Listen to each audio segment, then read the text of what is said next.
जब अदालत में गवाही दिलाई जाती है, अगर गवाह कोई हिंदू होता है तो उसे गीता थमाई जाती है और कहा जाता है कि इसकी कसम खाकर कहो कि जो कहोगे सच कहोगे, इसके अलावा कुछ नहीं कहोगे।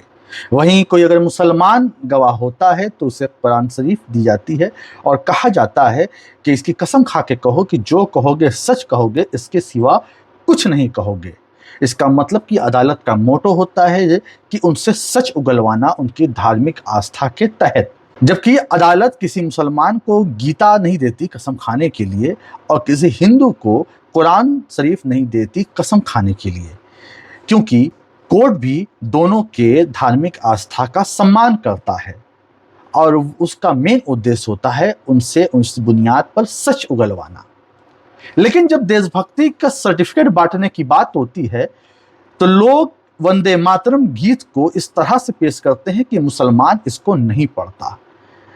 मुसलमान जो लोग ऐतराज करते हैं वो इसलिए ऐतराज करते हैं क्योंकि उसमें तुम्ही दुर्गा, तुम्ही सरस्वती और तमाम देवियों का नाम आता है, जमीन को माता कह कर पूजने की बात होती है। जबकि मुसलमान एक ईश्वर में विश्वास रखता है, वो एक ईश्वर के अलावा किसी की पूजा नहीं करता।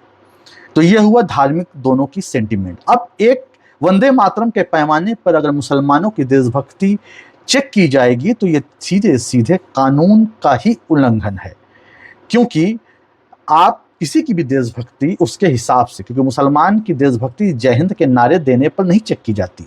मुसलमान की देशभक्ति सारे जहां से अच्छा हिंदुस्तान हमारा कहने पर नहीं चेक की जाती। मुसलमान की देशभक्ति जनगण मन अधिनायक जया है कहने पर नहीं तय की जाती।